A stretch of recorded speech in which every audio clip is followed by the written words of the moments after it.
और कामकाज अपनी रफ्तार में चल रहा था। तभी ठीक 2 बजे कैदियों से भरी एक पुलिस बस कोर्ट परिसर में दाखिल होती है। बस रुकते ही एक एक कर 22 कैदियों को उतारा गया। अदालती नियमों के अनुसार किसी भी कैदी के हाथों में हथकड़ी नहीं थी। सभी कैदियों को बरामदे में लगी बेंचों पर बैठा दिया गया और निगरानी के लिए कुछ पुलिसकर्मी तैनात कर दिए जाते हैं। थोड़ी देर बाद कागजी कार्रवाई पूरी करने के लिए 2 गार्ड पास के ऑफिस में चले जाते हैं। अब पूरे 22 कैदियों की जिम्मेदारी सिर्फ 3 पुलिस वालों पर रह जाती है। वक्त धीरे धीरे बीतता रहता है। दिन भर की थकान और रोजमर्रा की ड्यूटी माहौल को ढीला कर देती है। गार्ड आपस में बातों में उलझ जाते हैं और उनका ध्यान पल भर के लिए ही हटता है कि कैदियों की कतार में एक बेहद शांत लेकिन पूरी तरह सोची समझी चाल चल दी जाती है। एक आदमी चुपचाप खड़ा होता है और बिना किसी हलचल के भीड़ की ओर बढ़ जाता है। उसी वक्त बाकी कैदी थोड़ा सा खिसक कर बनी खाली जगह भर लेते हैं ताकि किसी को शक न हो। बाहर से देखने पर सब कुछ बिल्कुल ठीक ठाक लग रहा था। करीब आधे घंटे बाद तय प्रक्रिया के तहत हेड काउंट होता है। तब हकीकत सामने आती है।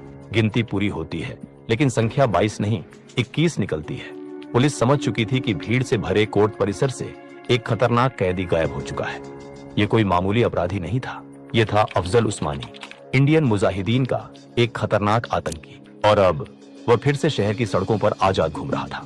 यही वह आतंकी था जो 2008 के गुजरात सीरियल ब्लास्ट का मास्टरमाइंड था। एक ऐसा हमला जिसमें 56 बेगुनाहों की जान गई थी। उसकी गिरफ्तारी तब एक बड़ी सफलता मानी गई थी क्योंकि उसी के साथ इंडियन मुजाहिदीन की रीढ़ टूटती दिख रही थी। लेकिन अब वह शातिर दोबारा आजाद था। इधर मुंबई के एटीएस हेडक्वार्टर में हालात बेहद तनावपूर्ण हो चुके थे। हर बीतता घंटा खतरे की घंटी बजा रहा था। एटीएस चीफ राकेश मारिया जानते थे कि जब तक अफजल उस्मानी खुला घूम रहा है तब तक देश को सुरक्षित नहीं कहा जा सकता।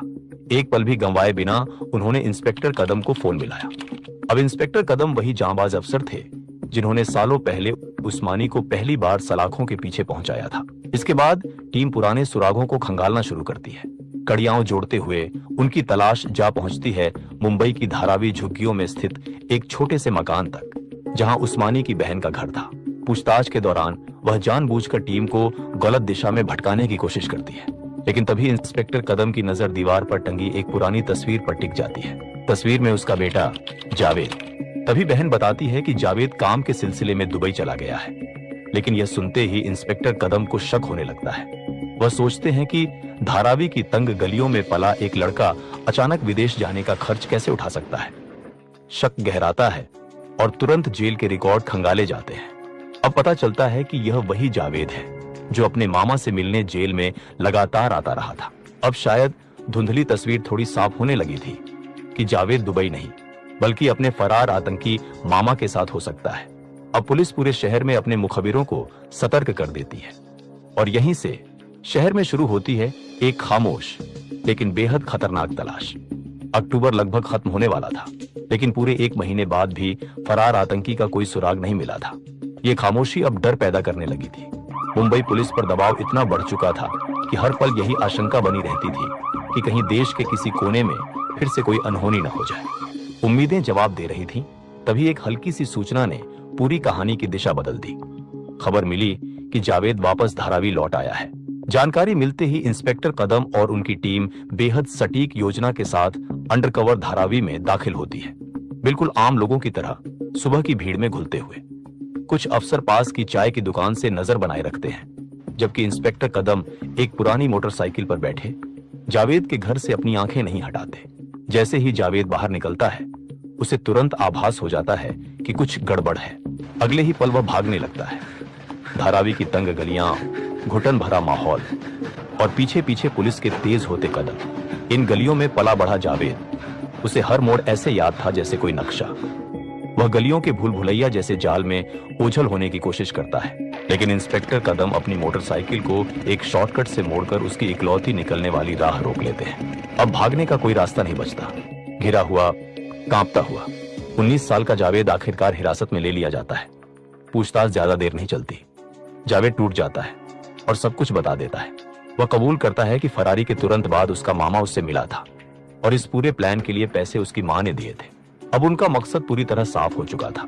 उस्मानी पहले नेपाल बॉर्डर तक पहुंचना चाहता था और फिर वहां से पाकिस्तान निकल जाना, क्योंकि एक बार अगर वह सीमा पार कर गया तो कानून के हाथ उस तक कभी नहीं पहुंच पाते। लेकिन जैसे ही पुलिस दबाव बढ़ाती है, जावेद तोते की तरह एक बेहद डरावना खुलासा करता है। अफजल उस्मानी सिर्फ भाग नहीं रहा था, वह अपने भांजे को भी उसी आतंकी नेटवर्क का हिस्सा बनाना चाहता था। उसने जावेद से कहा था कि सीमा पार करते ही वह उसे अपने हैंडलर से मिलवाएगा। जब ठिकाने के बारे में सख्ती से पूछा गया तो घबराया हुआ जावेद मुश्किल से एक नाम बुदबुदा पाया, टटेरा, लखनऊ के पास। यही एक शब्द पूरी कार्रवाई की दिशा तय कर देता है। अब देर की कोई गुंजाइश नहीं थी। पुख्ता इनपुट मिलते ही ऑपरेशन का फौरन आदेश दिया जाता है। 26 अक्टूबर की सुबह इंस्पेक्टर कदम अपनी टीम के साथ लखनऊ पहुंचते हैं, यह जानते हुए कि वे वक्त के खिलाफ एक बेहद नाजुक दौड़ में उतर चुके हैं। इलाके में बिना शक पैदा किए घुसने के लिए टीम एक नई चाल अपनाती है। सभी खुद को मलेरिया इंस्पेक्शन करने वाले हेल्थ ऑफिशियल्स बताकर टटेरा की गलियों में बिल्कुल आम लोगों की तरह आवाजाही शुरू कर देते हैं। थोड़ी ही देर में वे जावेद की बहन के घर पहुंचते हैं। सावधानी से दरवाजा खटखटाया जाता है। एक बुर्का पहनी औरत दरवाजा खोलती है। इंस्पेक्टर बताते हैं कि वे मेडिकल डिपार्टमेंट से हैं और मलेरिया से बचाव के लिए हर घर में मच्छर मार दवा का छिड़काव कर रहे हैं। यह सुनते ही वह औरत उन्हें अंदर आने की इजाजत दे देती है। घर का हर कोना खंगाला जाता है, कमरे, छत, आसपास की जगह, लेकिन नतीजा सन्न कर देने वाला था। घर पूरी तरह खाली था, सुराग हाथ से फिसल चुका था। माहौल में मायूसी घुलने लगी और इंस्पेक्टर कदम को महसूस